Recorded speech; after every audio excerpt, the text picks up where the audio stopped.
Okay. Okay. So what do we have?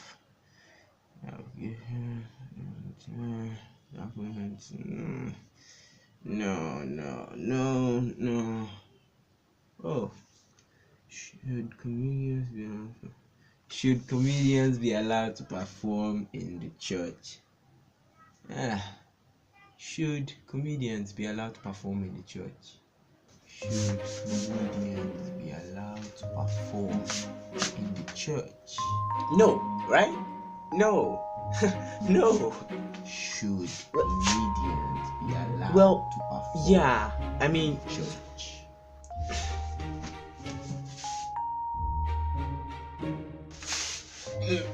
Yeah, so it depends.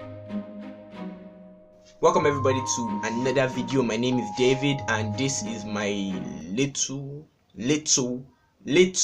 corner of the channel. Today we're going to be dealing with a controversial topic.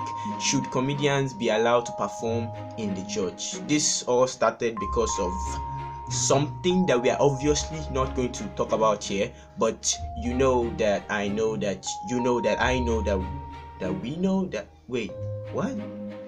Whatever. This is why we are here. This is why this channel exists. So let's dive in. Let go.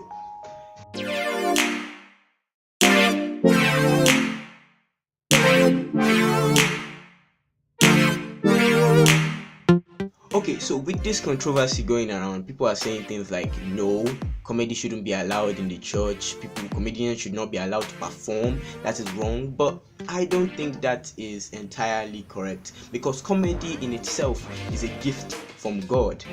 So what are you saying? Are you saying that that gift should not be expressed in the church?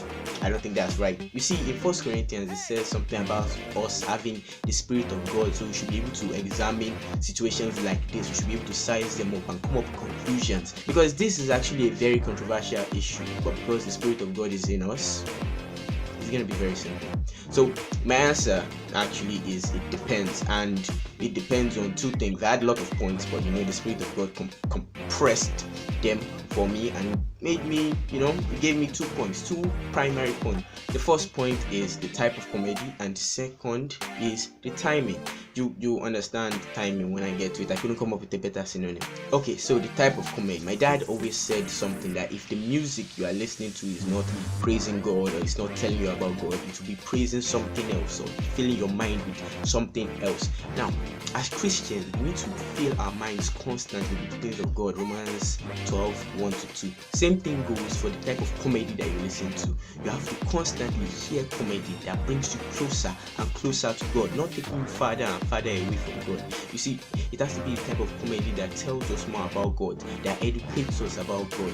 Jesus said something in Matthew 12:30, that if you are not for me, you are definitely against me. And Paul said something to the Corinthians, I think in 1 Corinthians, that someone might say, for me all things are permitted, but let's face facts, not everything is beneficial. And when God says that if something is not beneficial, it's definitely going to do harm. Jesus said, if it is not for me, it is against me.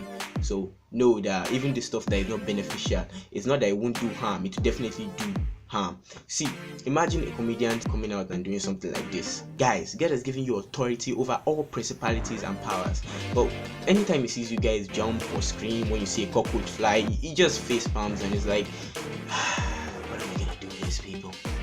Okay, when you see something like that, you definitely laugh. I'm not a comedian, so it might have sounded weird coming from me. I know, I'm sorry. But that kind of comedy is good. It tells us about God. It's funny, but it also tells us about God, the kind of promises he has given us. It says that he has given us authority over principalities and power. That teaches you more about God. So the type of comedy that we listen to is very important. The type of comedy that we bring into the church, that is where it depends on. Okay, so moving to the second point, which is the timing, I don't know why I did that. It didn't go. Anyhow, the timing. Now, there's a verse in the Bible in Ecclesiastes that says there's a time for everything, a time to be born, a time to die. I'm not going to recite the whole thing, but what you have to understand, what you have to pick from that verse is that there's a time for comedy. You do not invite a comedian, or you do not ask a comedian in the church to perform when you are having a prayer vigil, or when you are having something like worship night. That is not the time for a comedian to perform. You invite the comedian when you're having something like teens party or celebration Sunday. I believe the spirit will lead the leader of the church to know when he should invite a comedian, but there are times, there are atmospheres where a comedian will fit into, and there are atmospheres he will completely ruin. Yeah, Ephesians 4 keeps talking about how we've all been given skills and abilities and gifts that are for the edification of the church. Comedy is just like one of those gifts, but we have to use it at the right time. God is not a God of chaos, He's a God of order, and He believes in moderation in everything that we do. So don't say that, oh yeah, comedy is something that we should have in the church. You can invite a comedian when you're having a worship night. You don't say that, oh no, comedy is not something we should have in the church, when comedy is clearly a gift that the Lord has given. So those are my 2 points, type and timing. There has to be a balance between the two so that you'll be able to use the gift that God has given you very well.